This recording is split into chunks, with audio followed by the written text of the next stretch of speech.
केली। तुम्ही कधीतरी 22 प्रतिज्ञा पाळल्या आहेत का? महारानो, माझं तुम्हाला ओपन आव्हान आहे, तुम्ही खरंच बौद्ध आहेत का? अरे तुम्ही बागाडे बौद्ध आहेत, तुम्ही खोटे बौद्ध आहेत, तुम्ही आंबेडकरी चळवळीचे पायक होऊच शकत हो तुमच्या जिंदगीवर महारानो। अरे बौद्ध धर्मियानो, तुम्ही खरे बौद्ध आहेत का?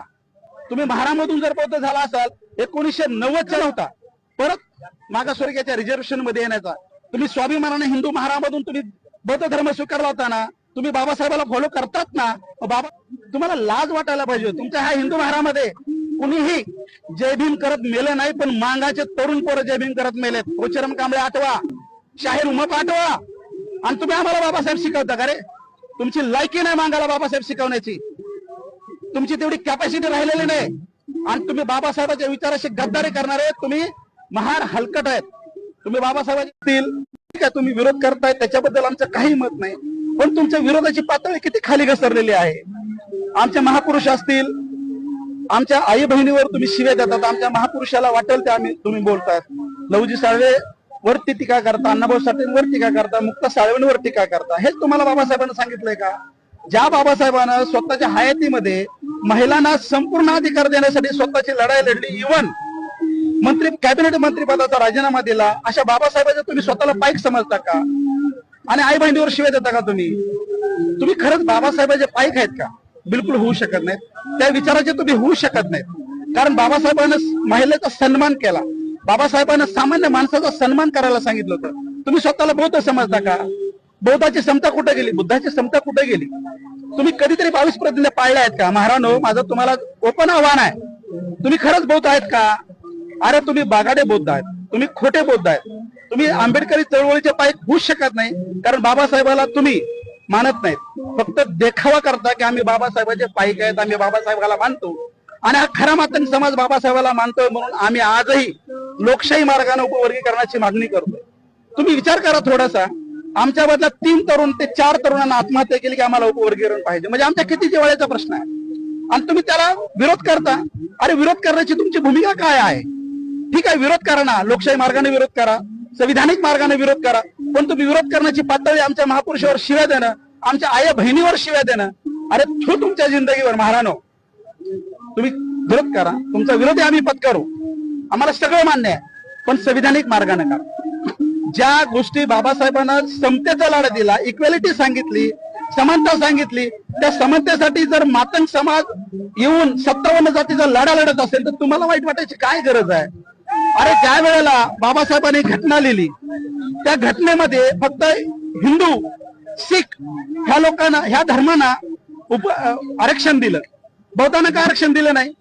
अरे बौद्ध धर्मियानो, तुम्ही खरे बौद्ध आहेत का? तुम्ही महारामधून जर बौद्ध झाला असाल 1990च्या वेळेला तुम्हाला एका सर्क्युलरनं तुम्ही अनुसूचित जाती आरक्षण वर्गीकरणामध्ये हिस्सा मागितला, त्यावेळेच्या पंतप्रधानाला तुम्ही ब्लॅकमेल केलं, सरकारला ब्लॅकमेल करून तुम्ही ज्या वेळेला बौद्धांना आरक्षण नसतानाही तुम्ही त्याच्यामध्ये खाडाखोड केली, मागच्या दाराने तुम्ही शेड्यूल कास्ट रिझर्वेशन मध्ये आलात, त्यावेळेला शेड्यूल कास्ट मधल्या कुठल्याच जातीनं, या देशातल्या कुठल्याच जातीनं तुम्हाला विरोध केला नाही।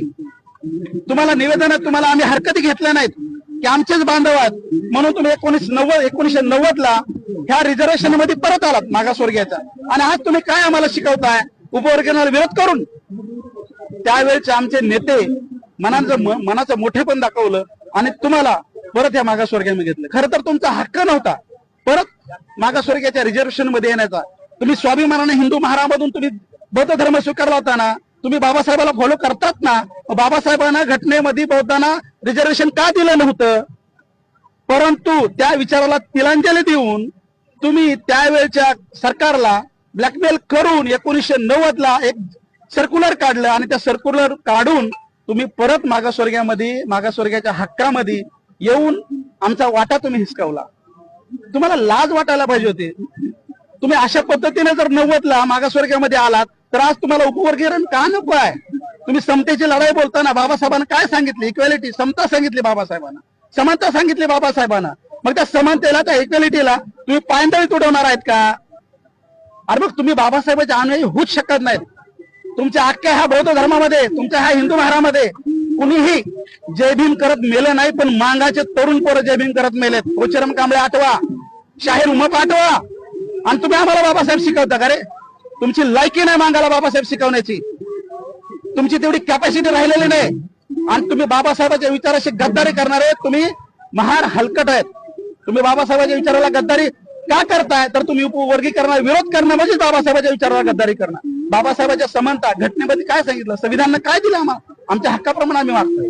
म्हणून आमच्या आई बहिणीला तुम्ही शिव्या देता, आमच्या महापुरुषाला तुम्ही बोलता काही वाटेल ते. अरे ही पद्धत मी आज मनापासून सकल मातंग समाज असेल, महाराष्ट्रातल्या तमाम मातंग समाज असेल, मी रिपब्लिकन पार्टीचे नेते सन्माननीय रामदासजी आठवले साहेबांचा मी मनपूर्वक अभिनंदन करतो, धन्यवाद देतो. साहेब, तुम्ही आमच्या उपवर्गीकरणाला समर्थन केलं. त्याच पद्धतीनं आमचे आंबेडकरी रक्त प्रकाश आंबेडकर साहेबांना आमच्या उपवर्गीकरणाला सपोर्ट केला. आम्हाला तुम्ही उपवर्गीकरण व्हावं असं तुमची इच्छा आहे. ह्या अशा नेत्यानं, वामन मिश्राम साहेबानं, अशा नेत्यांचा मातंग समाज जन्मभर, जोपर्यंत हा मातंग समाज या पृथ्वी तलावर आहे तोपर्यंत, प्रकाश आंबेडकर साहेब असतील, आठवले साहेब असतील, वामन मिश्राम साहेब असतील, आम्ही तुमच्या विचाराचं ऋणी आहेत आणि आम्ही तुम्हाला शतशः धन्यवाद देतो, तुम्ही आम्हाला समर्थन करताय म्हणून. आणि हे जे लांडगे आहेत ना बाकीचे, ह्यांचा काही अवकाश नसताना हे मातंग समाजाच्या आई बहिणीला शिव्या देतात. इथून पुढे शिव्या देताना विचार करा. जर आम्ही सुरुवात झालो ना शिव्या द्यायला, तर मांगाच्या इतिहासातल्या शिव्या फार भयानक आहेत. तुमच्या कानातून रक्त येईल, कळलं का? तुमच्यासारखे आमच्यासारखे कडू अवलाद ह्या प्रत्येक तलावर नाही, मांगाला डवचू नका. तुमच्या धमक नाही ती. एवढं बोलतो आणि पुढचा व्हिडिओ नक्कीच तुम्हाला देतो. जय भीम, जय संविधान, जय लहुजी.